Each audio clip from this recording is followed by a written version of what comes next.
नमस्कार. आज आपण बघणार आहोत आरोग्यदायी मुखवास कसा बनवायचा.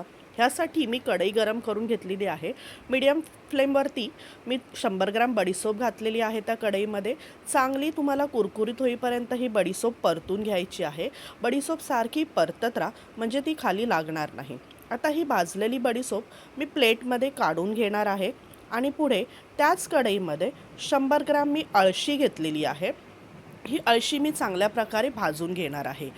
अळशी जी आहे ही तुम्हाला कफ नाशक आहे. तुम्हाला कफचा त्रास असेल, सांधेदुखी, गुडघेदुखी हा त्रास असेल तर नक्की अळशी तुमच्या आहारामध्ये आणा.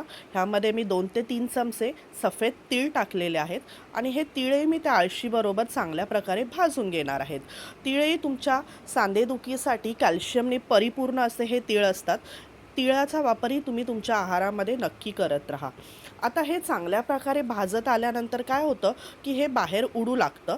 त्यासाठी तुम्ही काय करायचं आहे, एखादं झाकण तुमच्याकडे असेल तर ते त्या कढईवरती ठेवायचं आहे आणि थोडं थोडं उचलून ते परतून चांगलं भाजून घ्यायचं आहे लो फ्लेमवरती कुरकुरीत होईपर्यंत. म्हणजे ती अळशी चांगली आतपर्यंत भाजली जाते. आता ही अळशी भाजल्यानंतर पुन्हा काय करायचं आहे, ही अळशी आणि तीळ बघा चांगल्या प्रकारे असे मस्त भाजून झालेले आहेत. आता मी ही अळशी आणि तीळ त्याच बडीसोपच्या प्लेटमध्ये काय करणार आहेत, पुन्हा काढून घेणार आहे. आणि आता बघा ह्या बडीसोपमध्येच हे तीळ आणि अळशी काढून घ्यायचे आहेत. त्याच पुढे कढईमध्ये मी सनफ्लॉवरचे सीड्स घेतलेले आहेत 50 ग्रॅम. तेही लो फ्लेमवरती चांगल्या प्रकारे कुरकुरीत भाजून घ्यायचे आहेत. इथे तुमच्याकडे जर मगज बी असेल, भोपळा बी असेल तेही तुम्ही यामध्ये टाकू शकता.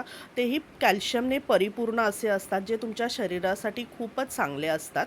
आता बघा हे मगज बी पण छानपैकी सनफ्लॉवर सीड्स पण चांगल्या प्रकारे भाजलेले आहेत. त्यामध्येच मी जे बडीसोप आणि अळशी आणि तीळ ह्याचं जे मिश्रण आहे त्यामध्येच मी टाकलेलं आहे. आता लो फ्लेमवरती फक्त 2 ते 3 मिनटे तुम्हाला काय करायचं आहे, हे सगळं जे मिश्रण आहे हे तुम्हाला परत एकदा परतून घ्यायचे आहे. आणि हे परतून झाल्यानंतर आता गॅस मी काय करणार आहे, बंद करणार आहे आणि त्यावरती मी हे झाकण ठेवून देणार आहे. थंड होऊ द्यायचं आहे.